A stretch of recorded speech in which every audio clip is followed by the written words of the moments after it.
Finally Samsung launch করলো beautiful একটি smartphone Helio 30। প্রায় 2 বছর আগেও হিলিও বাংলাদেশে বেশ পপুলার একটি ব্র্যান্ড ছিল এবং ভালো ভালো স্মার্টফোন লঞ্চ করত।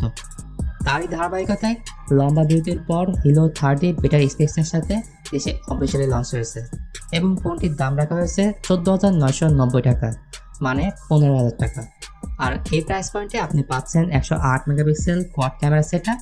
সো আপনার বাজেট যদি আন্ডার 15,000 এর মধ্যে থাকে অবশ্যই ভিডিওটি শেষ পর্যন্ত দেখবেন, তাহলে হিলিও 30 সম্পর্কে অনেক কিছু জানতে পারবেন।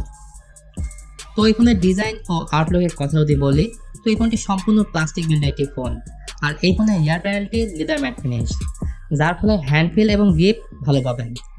ফোনটির ডান দিকে থাকছে ভলিউম আপ ডাউন এবং পাওয়ার বাটন, বাম দিকে থাকছে ট্রিপল কাট স্লট, উপরে সেকেন্ডারি নয়েজ ক্যান্সেলিং মাইক এবং নিচের দিকে পাবেন 3.5 millimetre headphone jack, microphone, USB type C port ও স্পিকার গ্রিল।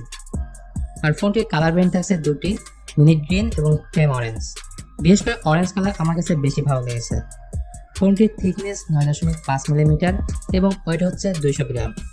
ডিসপ্লে সেকশনে এতে রয়েছে 6.67 inch full HD plus IPS LCD panel এবং ডিসপ্লে পিপিআই ডেন্সিটি 394, আর ডিসপ্লে রেজুলেশন 1080x2400 পিক্সেল এবং 16 মিলিয়ন কালার সাপোর্টেড।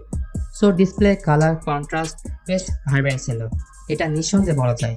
যদি এই ডিসপ্লেতে মিস করেছি হাই রিফ্রেশ রেট, অবশ্যই আমি বলবো এই 90,000 রিফ্রেশ রেট দিতে পারতো, তাহলে স্ক্রলিং এর সময় ভালো পারফরমেন্স পাওয়া যেত। পারফরমেন্স নিয়ে বললে এই ফোনে ব্যবহার করা হয়েছে মিডিয়াটেক হিলিও P70, যেটি 12 ন্যানোমিটার আগে তৈরি করা অক্টোবর প্রসেসর। এর ক্লক স্পিড 2.1 GHz। জিপি হিসেবে থাকছে মালি G72। সত্যি বলতে এখানে হিলিও P70 না দিয়ে C70 দিলে পারফরমেন্স খুবই ভালো পাওয়া যেত। আর সিপিইউ পারফরমেন্সের ক্ষেত্রে হিলিও P70 অনেকটাই ডাউনগ্রেড C70 থেকে। গেমিং নিয়ে বলতে গেলে বুঝতে পারছেন এই ফোন দিয়ে হাই লেভেলের গেম খেলতে পারবেন না, সো জিনিসটা কিন্তু অবশ্যই মাথায় রাখবেন। হিলিও 30 একটি ভেরিয়েন্টে লঞ্চ হয়েছে দেশের বাজারে 6GB র্যাম এবং 128GB স্টোরেজ। এখানে র্যাম টাইপ LPDDR4X এবং স্টোরেজ টাইপ eMMC 5.1। আর এখানে বলতে হচ্ছে স্টোরেজ টাইপ অবশ্যই UFS 2.1 বা UFS 2.2 দেওয়া উচিত ছিল, তাহলে রিড অ্যান্ড রাইট স্পিড অবশ্যই ভালো পাওয়া যেত। সফটওয়্যার বা অপারেটিং সিস্টেম হিসেবে ফোনটিতে পাচ্ছেন out of the box Android 11 এবং এর ইউআই অনেকটা স্টক অ্যান্ড্রয়েডের মতো। পাশাপাশি সিকিউরিটি হিসেবে রয়েছে র্যাম মাউন্ট ফিঙ্গারপ্রিন্ট সেন্সর, যা প্রত্যাশা করেনি, কারণ 15,000 টাকার ফোনে অবশ্যই থাকা উচিত ছিল side mount fingerprint sensor. Helio 30 ফোনের মোস্ট হাইলাইট ফিচার হচ্ছে ক্যামেরা। এই ফোনের রিয়ার সাইডে রয়েছে কোয়াড ক্যামেরা সেটআপ, যার প্রাইমারি ক্যামেরা 108 মেগাপিক্সেল। এর সাথে 5 মেগাপিক্সেলের আলট্রা ওয়াইড সেন্সর, 2 মেগাপিক্সেলের ম্যাক্রো লেন্স এবং 2 মেগাপিক্সেলের ডেপথ সেন্সর রয়েছে। আর ফ্রন্টে রয়েছে 16 মেগাপিক্সেলের সেলফি ক্যামেরা। তো উভয় ক্যামেরাতে 1080p রেজুলেশনে 30 fps এর ভিডিও রেকর্ড করতে পারবেন। ওভারঅল রিয়ার এবং ফ্রন্ট ক্যামেরা ঠিকঠাকই মনে হয়েছে, আর আলট্রা ওয়াইড সেন্সরও রয়েছে। এখানে বলে রাখা ভালো 108 মেগাপিক্সেল, এটা পিক্সেল বিন করে বানানো হয়েছে। এর মানে খারাপ পারফরমেন্স পাবেন এটা কিন্তু না।